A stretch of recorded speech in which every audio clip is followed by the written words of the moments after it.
Baru 2 hari saja setelah Indonesia merayakan hari kemerdekaannya yang ke-74, Indonesia sudah dicekam oleh kerusuhan dan unjuk rasa yang berujung pada pembakaran gedung DPRD Papua Barat, Manokwari. Lagi-lagi, isunya adalah soal Papua.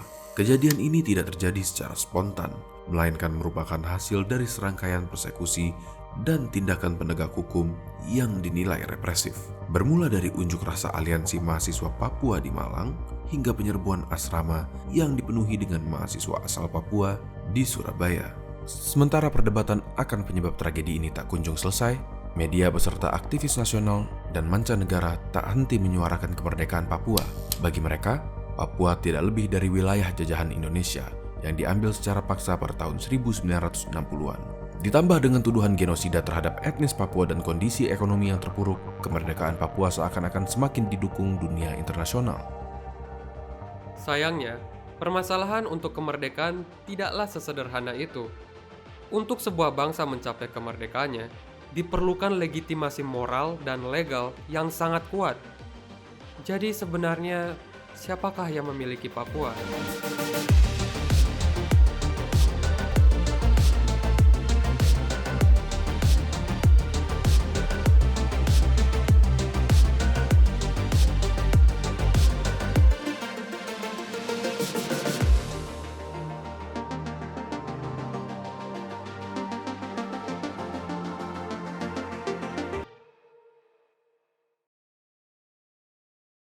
Pada tahun 1800-an, Papua adalah milik Belanda. Tercatat bahwa terdapat 15 posko pemerintahan Belanda di Papua pada tahun 1942. Meskipun dikuasai oleh Belanda, kegiatan pemerintahan kolonial dilakukan oleh pegawai non-Belanda yang didatangkan dari daerah lain di Indonesia. Kondisi yang terisolasi ini mengakibatkan dua hal. Pertama, Papua tidak terlalu terlibat dalam awal pergerakan kemerdekaan di Indonesia. Dan kedua, sentimen anti penjajahan di Papua juga dilampiaskan pada orang Indonesia, meskipun ada segelintir warga Papua yang mendukung Indonesia. Pada tahun 1949, Papua sudah selayaknya menjadi milik Indonesia. Belanda setuju untuk mengakui kemerdekaan Indonesia dan memberikan kedaulatan bagi semua bekas wilayah jajahannya dalam perjanjian Konferensi Meja Bundar atau KMB. Akan tetapi, Papua tidak termasuk wilayah yang disetujui oleh Belanda. Belanda kemudian menggunakan argumen ras dan etnis dengan menyatakan bahwa orang Papua sebenarnya bukan orang Indonesia, karena orang Indonesia sebagian besar adalah ras Melayu, sedangkan orang Papua adalah ras Melanesia.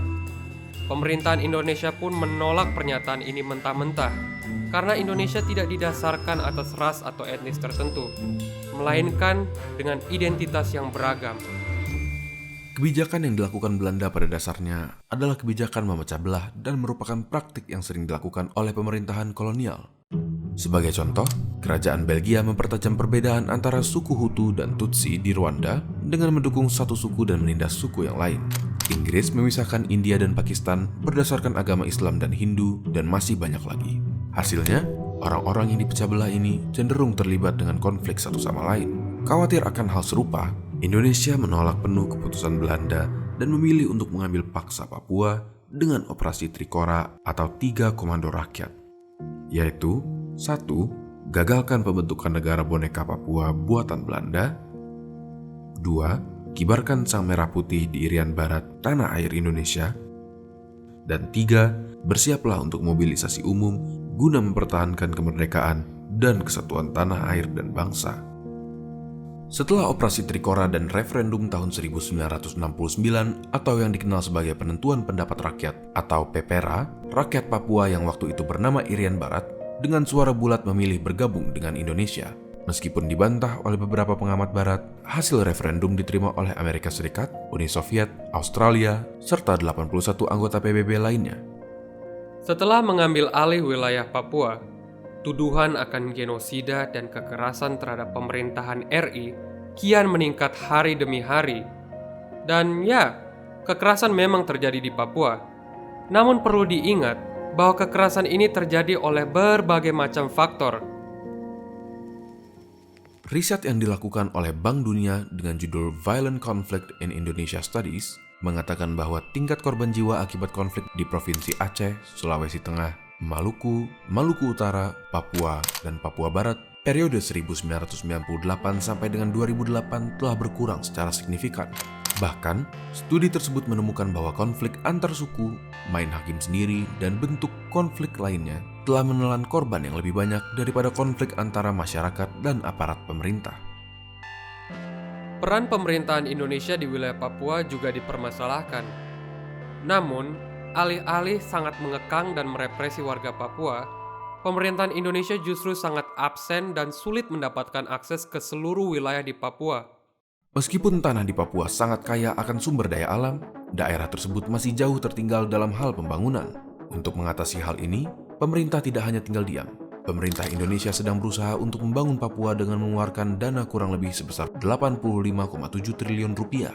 Presiden Jokowi percaya bahwa pembangunan infrastruktur adalah kunci untuk menyelesaikan masalah-masalah lain yang berada di Papua. Hal yang sama juga sudah diwacanakan oleh presiden-presiden sebelumnya seperti di era Soeharto. Pembangunan di Papua belum selesai dan masih banyak yang harus dikerjakan. Seorang pendeta Katolik dan koordinator jaringan Damai Papua atau JDP bernama Neles Tebay mengatakan bahwa kita tidak boleh melupakan pembangunan manusia di Papua bila kita tidak mau mereka hanya menjadi penonton bagi kemajuan ekonomi di Papua. Bila Papua memang betul milik Indonesia, maka sudah selayaknya mereka diperlakukan seperti warga negara Indonesia yang layak menerima keadilan sosial. Siapakah yang memiliki Papua? Dan terlebih penting lagi, apakah kemerdekaan yang kita nikmati juga dirasakan oleh mereka?